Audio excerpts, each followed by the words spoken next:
안녕하십니까. 사주상담가 이기호입니다. 오늘은 여러분들이 사주를 공부하시면서 헷갈리고 혼란스럽고 이게 맞는지 저게 맞는지 공부를 하면서 어려워하시는 부분을 쪽집게처럼 딱 집어서 궁금한 점을 풀이해드리는 시간이 되겠습니다. 오늘은 괴강살이 되겠습니다. 사주를 분석할 때 보면 백호대살이라는 말도 많이 나오고요. 괴강살이라는 말도 많이 나옵니다. 그리고 이 백호대살과 괴강살은 비슷하게 생겼습니다. 그래서 도대체 이 백호대살하고 괴강살이 어떤 뜻이냐, 똑같은 거냐, 말만 다른 거냐, 뭐 이런 식으로 생각하시는 분들이 계시는데 오늘 백호대살과 괴강살을 비교해서 한번 공부를 해보고요. 괴강살의 정확한 뜻에 대해서 살펴보도록 하겠습니다. 우리가 어떤 용어를 이해할 때에는 그 한자의 뜻이 어떤가 이런 것을 살펴볼 필요가 있습니다. 괴강이라는 이 한자를 보시면은요, 쉽게 사용하지 않는, 일반적으로 사용하지 않는 어려운 한자라고 볼 수 있습니다. 여기에 나와 있는 것은 한자 사전에 나와 있는 것을 제가 그대로 옮겼는데요. 이 괴자는 괴수 괴자예요. 북괴라는 말을 쓰잖아요. 예전에 방공교육을 받았던 그 70년대, 80년대에는 북한의 괴수 김일성이라는 말을 사용했습니다. 지금은 북한의 괴수 김정은 뭐 이런 말은 잘 안 쓰죠. 괴라는 것이 괴수 괴자인데 우두머리라는 뜻이에요. 우두머리인데 우두머리라면 리더라는 뜻이잖아요. 그런데 괴수라는 얘기는 우두머리지만 우리가 부정적으로 사용하는 거예요. 나쁜 집단의 우두머리 이렇게 생각을 하시면 되겠습니다. 다른 뜻을 보면 장원이라는 뜻도 있고요. 으뜸이라는 뜻도 있습니다. 좋은 이름이 많이 있습니다. 이 북두칠성강은 별의 이름인데요. 북두칠성을 나타내는데 북두칠성의 첫 번째를 나타내는 거예요. 그러니까 이 북두칠성 강자도 우두머리를 나타낸다고 볼 수 있습니다. 괴강이라는 말만 들어보면 긍정적인 면도 있다고 봐야죠.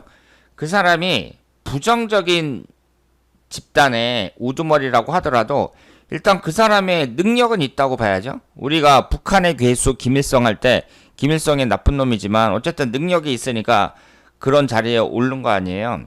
그래서 이 괴강이라는 것은 부정적인 면과 긍정적인 면을 같이 갖고 있다 이렇게 볼 수 있습니다. 그 얘기는 뭐예요? 이 괴강살을 갖고 있는 사람들 중에 성공한 사람도 꽤 있다 이렇게 볼 수 있고요. 물론 일반적으로 봤을 때는 성공한 사람이 많아요? 그렇지 않은 사람이 많아요? 그렇지 않은 사람이 많죠. 성공한 사람은 어차피 소수예요. 괴강살이 강한 사람들도 보면은 대체적으로 부정적인 상황이 펼쳐진 경우가 많이 있습니다.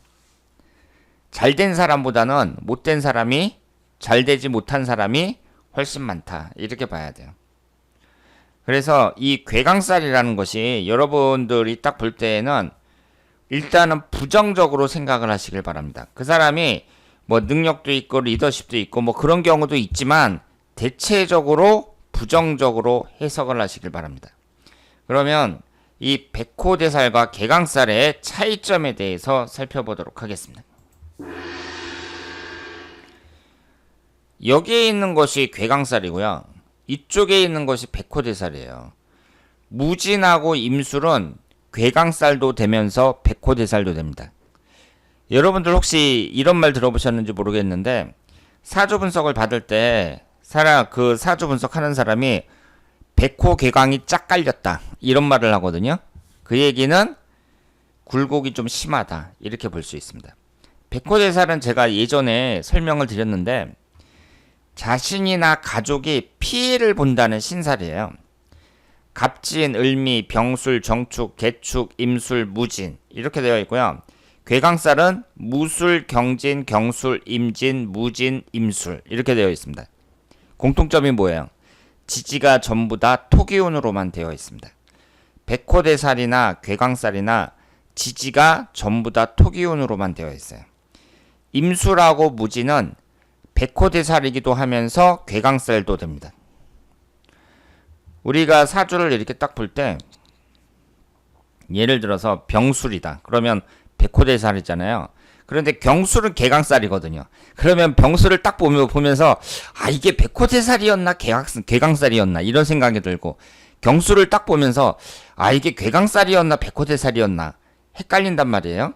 그리고 어차피 두 가지가 좀 부정적인 내용으로 사용되니까 백호대살이나 괴강살이나 똑같은 건가 보다, 둘 다 안 좋은 건가 보다, 이렇게 생각을 하는 경우가 많이 있습니다. 물론 비슷한 면도 많이 있는데요. 이 백호대살과 괴강살의 큰 차이점은 뭐냐면, 일단은 이 괴강살은 여자에게 있을 때 특히 안 좋다, 이렇게 볼 수 있습니다. 백호대살은 자신이나 가족이 피해를 본다는 신살이거든요. 그런데 괴강살은 남편에게 안 좋은 일이 생겨서 이혼 또는 과부가 된다는 신살입니다. 따라서 괴강살은 어때요? 남자보다는 특히 여자가 안 좋다, 이렇게 볼 수 있습니다. 그렇다면 이 괴강살이 분명히 긍정적인 면도 있잖아요. 우두머리라는 뜻도 있고, 그렇다면 사람이 좀 리더십도 있다고 봐야 되고 똑똑하다고 봐야 되거든요. 그런데 왜 여자에게는 특히 안 좋으냐? 한번 생각을 해보세요. 우두머리라고 나와 있잖아요. 으뜸이라고 나와 있고, 그러면 여자들이 예전에 조선시대 같은 때는 어땠어요? 여자가 남자의 말을 잘 따라야 되잖아요. 젊어서는 남편을 따르고, 나이 들어서는 아들의 말을 따른다. 결국 여자는 남자 말만 따라야 된다는 얘기잖아요. 그러니까 옛날에 조선시대에는 그런 문화였단 말이에요. 그런데 여자가 우두머리가 돼요. 으뜸이 되고, 그러면 그게 집안이 잘 돌아가겠어요? 안 돌아가겠어요? 안 돌아가는 거죠. 그래서 여자가 괴강살이 강하다 그러면 남편을 잡아먹을 그럴 사주다, 그래갖고 좋아하지 않았습니다. 그렇다면 이제 시대가 바뀌었잖아요. 시대가 바뀌었으니까 괴강살이 강한 여자들은 그럼 잘 살 수 있는 거 아니냐? 물론 그렇게 볼 수도 있습니다. 괴강살 강한 여자들이 무슨 CEO가 된다든가 무슨 회사를 잘 운영해가지고 뭐 부자가 된다든가 사업을 해서 성공한다든가, 물론 그런 경우도 있을 수 있죠. 그런데 그런 사람들은 현대에도 어때요? 좀 특별하다고 봐야죠. 여자가 내가 무슨 사업을 일으켜서 큰 부자가 된다, 이런 경우는 괴강살, 백호대살 따질 것도 없이 일단은 좀 특별한 사람들이라고 봐야 돼요. 그럼 우리가 일반적인 사람들을 딱 봤을 때 다른 거 다 필요 없고 일부 종사라는 거, 내가 결혼을 해가지고 남편하고 좋은 관계를 유지하면서 그 가정을 이끌어간다는 그 일부 종사라는 기준에서 봤을 때는 어때요? 좋을 게 없다, 이렇게 봐야죠. 그래서 우리가 막상 사주를 분석할 때에는 대체적으로 부정적입니다. 지금 인터넷이나 뭐 다른 데서 찾아보시면 괴강살 강한 여자들은 뭐 성공하는 사람들도 많다, 이렇게 얘기를 하는데, 그런 사람들은 소수라는 거. 백호대살이나 괴강살이나 모두 부정적이고, 특히 여자들에게 있어서 괴강살은 부정적인 영향을 미치는 경우가 많다, 이렇게 볼 수 있습니다. 물론 지금 제가 설명해 드리는 이 두 개는 뭐예요? 신살입니다. 신살. 우리가 사주의 기본은 뭐라 그랬죠? 음양오행으로 분석을 하는 거예요. 용신, 기신을 찾아서 적용을 해보고 흘러가는 대운도 살펴보고, 이 백호대살이나 괴강살은 보조적으로 사용한다. 분석을 할 때 보조적으로 사용하는 거예요. 신살이라는 건 주가 아니라 보조적인 거예요. 그 점을 인식하시고요. 그러면 이 백호대살하고 괴강살이 둘 다 안 좋은데 특히 괴강살은 여성에게 해당이 된다, 이렇게 말씀을 드렸습니다. 그러면 예제를 한번 보도록 하겠습니다. 우리가 이런 백호대살이나 괴강살을 공부하는 이유가 뭐예요? 결국은 사주를 분석하는데 조금이라도 더 잘 분석하기 위해서 공부를 하는 거잖아요. 따라서 여러분들은 예제를 보면서 공부를 하셔야 됩니다. 예제라는 것이 그 백호대살, 괴강살 뭐 이런 게 들어있다고 해도 어때요? 사람이 나머지 오행은 다 다르고 대운도 다르고 모든 게 다르단 말이에요. 따라서 예제를 반드시 보셔야 됩니다. 제가 이 신청하신 분의 글을 그대로 옮겼는데요. 이분이 아는 지인의 부인인데 엄청난 부를 이룬 여성사업가라고 합니다. 이분은 재미교포예요. 건물 임대업으로 생각이 되는데 800만 불짜리 건물에서 들어오는 렌트 수익으로 생각을 하고 300만 불짜리 집에 산다고 합니다.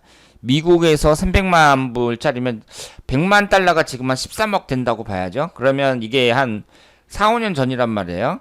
그래서 13억이니까 300만 불이면은 한 40억 정도 되는 거죠. 40억이면 한국에서도 강남에 있는 고급 아파트에 살 수 있는데 미국 같으면 완전히 궁궐 같은 집이라고 볼 수 있죠. 거기에다가 800만 불짜리 건물에서 들어오는 렌트 수익으로 생활을 하고 있다고 합니다. 이분이 성공하셔가지고 친정 집안을 다 일으키셨다고 해요. 보통 여자분이 아니다. 이렇게 볼 수 있습니다. 남편은 용돈 벌기 위해 취미로 일을 한다고 해요. 그런데 이분이 전부 다 재혼을 하신 겁니다. 남자분도 재혼을 했고 여자분도 재혼을 했어요. 남자 같은 경우는 여자가 이렇게 잘 나가니까 당연히 쥐어 살겠죠. 남편 부인한테. 그래서 이제 둘 다 재혼했다는 거. 그러니까 이 여자분은 사업적으로는 성공했는데 남자 운이 좋다고 볼 수는 없죠. 왜냐하면 재혼을 해서 살고 있으니까. 근데 여기에 보시면 남자를 나타내는 관성운이 이 토기운입니다. 3개나 되죠. 관사론잡 사주라고 볼 수 있고 배우자궁이 진술충으로 정확하게 깨지고 있습니다. 그런데 우리가 오늘은 신사를 공부하는 시간이니까 이 임진하고 경술이 어때요? 괴강살에 해당이 됩니다. 그래서 이 괴강살 2개를 갖고 있는 분의 사주를 보셨는데요. 이분이 사업적으로 크게 성공을 했어요. 그런데 남자운은 그다지 좋지 않다. 이렇게 볼 수 있습니다. 그러면 이렇게 이제 성공한 사람들도 있어요. 있는데 제가 말씀드린 것처럼 어차피 성공한 사람들은 소수입니다. 그럼 대부분의 사람들은 어떠냐? 그 다음에 나오는 이런 예제의 주인공이 많다. 이렇게 볼 수 있죠. 글씨가 좀 작은데 이 글을 읽어보면은요. 이분이 여자분인데 대학 때부터 형부랑 친구 사이였대요. 근데 형부가 정말 이 동생이 신청을 해주셨던 거예요. 남편이 이제 돈 한 푼 없는 집사람이었고 막노동하면서 학교 등록금 내고 다니는 모습을 보고 아 성실하구나 이렇게 생각을 했답니다. 그래서 엄마 돌아가셨을 당시 2년 동안 하루도 안 빠지고 편지를 쓰는 마음에 그러니까 일기 쓰듯이 편지를 쓴 거죠. 그리고 그때는 이제 이런 인터넷 뭐 카카오톡 이런 게 없었으니까 계속 편지만 쓴 거예요. 제 친구 중에서도 그런 친구 있었습니다. 계속 일기 쓰듯이 한 달에 막 한 20통 정도 이렇게 편지 쓰는 그런 친구도 있었어요. 그래서 엄마도 그래서 감동을 받아가지고 결혼을 결심을 했고 돈은 언니가 벌어놓은 걸로 하면 되겠다 생각을 했대요. 그런데 주위에서 다 반대하더래요.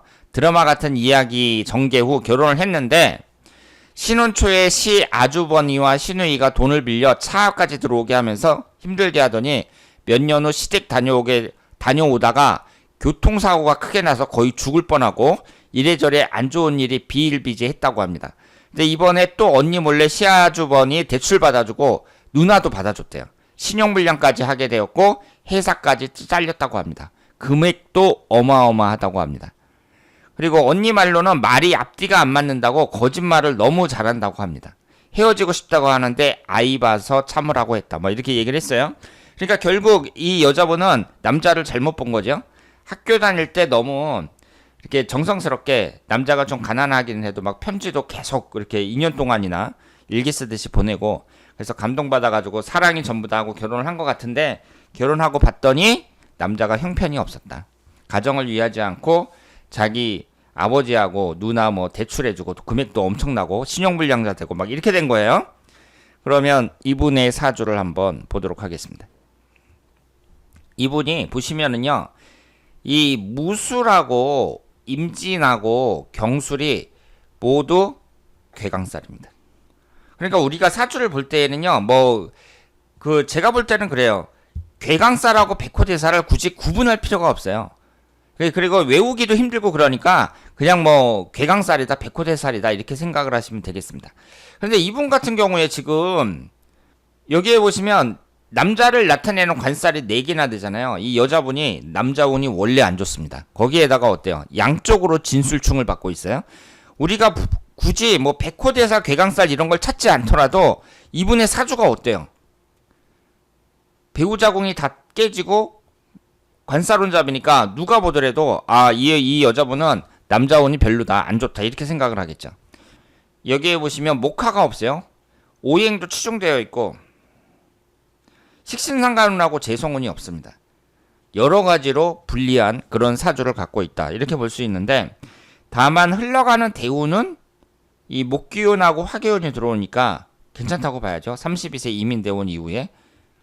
그런데 여기 보시는 것처럼 괴강살로 꽉 차 있다 이렇게 말씀을 드리겠습니다. 이분이 여기 한번 보세요. 경술, 경진, 임술, 경술, 임술, 경술 이렇게 되어 있잖아요. 이분은 4개가 전부 괴강살. 단골 미용실 원장인데 몇 년 전에 신랑이 바람 피워서 이혼하려다가 같이 맞바람을 피웠대요. 여자분이. 역시 이 괴강살이 있으니까 우두머리 기질이 있어가지고 남자한테 지지 않는 거죠. 같이 맞바람을 피웠습니다.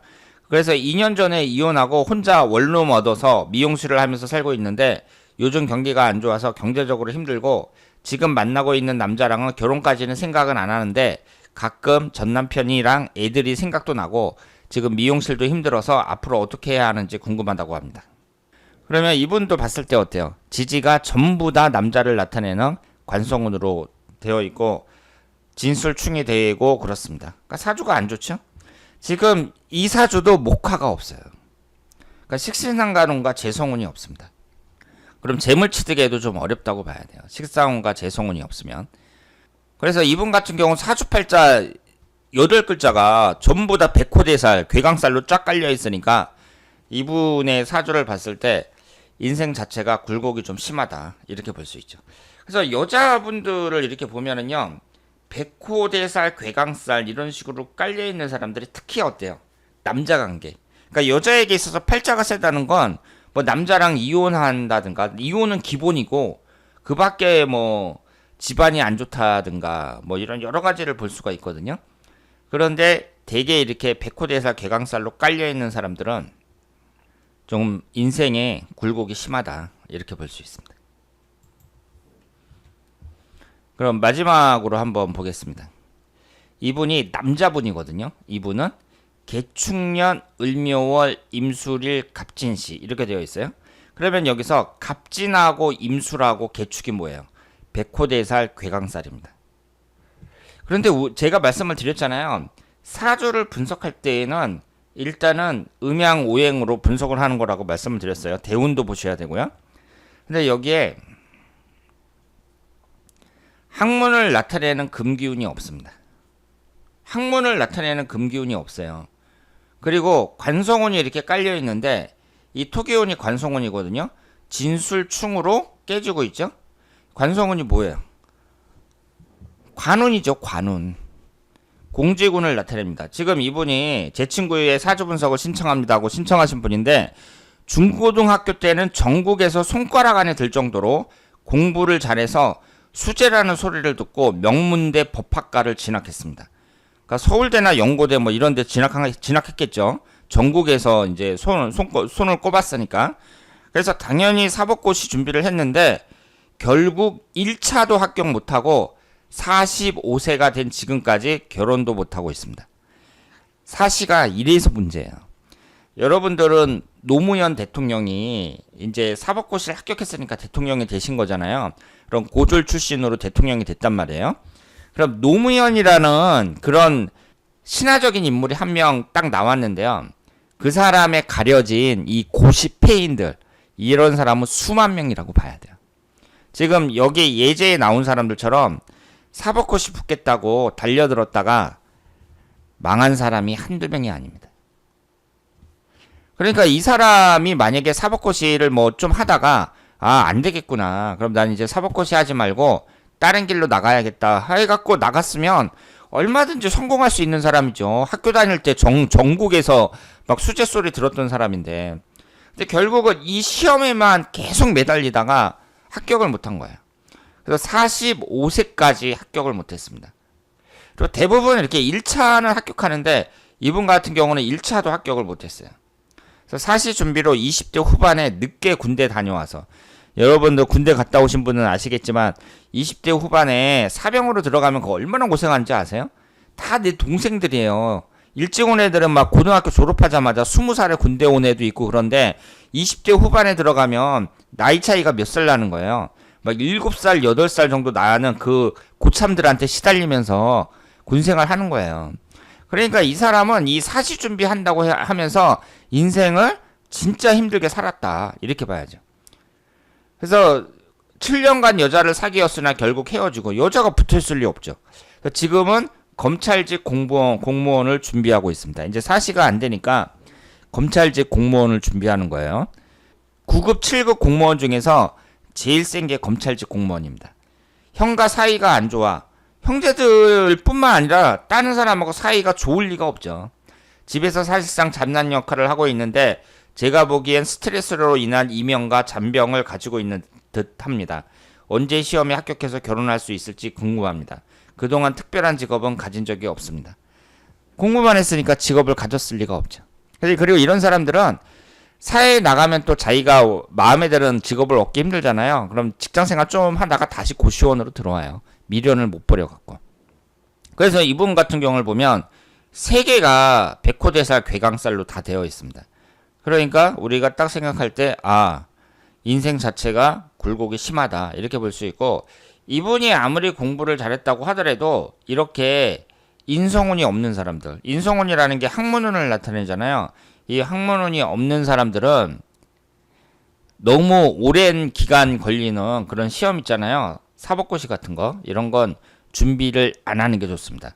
이분 같은 경우는 공부를 특출나게 잘했으니까 뭐 준비할 수도 있다고 보는데, 딱 기한을 잡아야 돼요. 예를 들어서 내가 25살에 시작을 했다. 그러면 2년 안에 못 붙으면, 3년 안에 못 붙으면 깨끗하게 포기하겠다, 이런 게 있어야 됩니다. 그런 것 없이 계속 준비만 하다 보니까 45세까지 결혼도 못하고 뭐 이렇게 돼버렸다. 참 안타깝다고 볼 수 있습니다. 그런데 우리가 여기에서 이제 그 특징을 찾을 수 있는 게, 간운을 나타내는 이 관성운은 깨지고 학문운은 없고, 그러면서 백호대살 개광살이 워낙 강하게 포진되어 있다, 이렇게 볼 수 있습니다. 그런데 이분이 만약에 합격을 했다, 그럼 괜찮다고 봐야죠. 왜냐하면 이런 백호대살이나 괴강살이나 이런 살이 중중한 이런 사주들은요, 그 공안직 공무원, 공안직이라는 게 무슨 경찰이라든가 검찰이라든가 이런 걸 말하거든요. 그런 쪽에 들어가면 성공하는 경우가 많다고 합니다. 그래서 그 점은 좀 아쉬운데, 그래도 뭐 자꾸 떨어지면은 할 수 없는 거죠. 깨끗이 포기하고 나와야 되는데 사람들이 그걸 못해요. 그러니까 깨끗이 포기하고 나오는 것도 용기거든요. 그런데 이런 시험 같은 것만 매달리다가 아까운 인재들이 인생 망치는 경우가 너무 많다, 이렇게 볼 수 있습니다. 자, 그래서 오늘은 예제를 통해서 백호대살, 괴강살에 대해서 살펴봤습니다. 그러니까 여러분들이 백호대살하고 괴강살하고 비슷하게 생겼어요. 밑에가 다 토기운으로 되어 있습니다. 그래서 사주를 딱 볼 때 백호, 괴강을 대체적으로 같은 느낌으로 분석을 하고 있는데요. 여자들에게 특히 괴강살은 좀 불리하다는 거, 이 점을 말씀을 드리고, 그리고 남자들도 대체적으로 불리해요. 물론 그 사람의 사주 구성이 아주 좋다, 사주 구성이 아주 좋고 용신대운으로 흐른다, 그럴 경우에는 좀 다르지만 대체적으로 성공한 사람보다는 고생하는 사람들이 훨씬 많은 게 이 괴강살과 백호대살이다, 이렇게 볼 수 있습니다. 자, 그러면 다음에 더 좋은 내용으로 찾아뵙도록 하겠습니다. 대단히 감사합니다.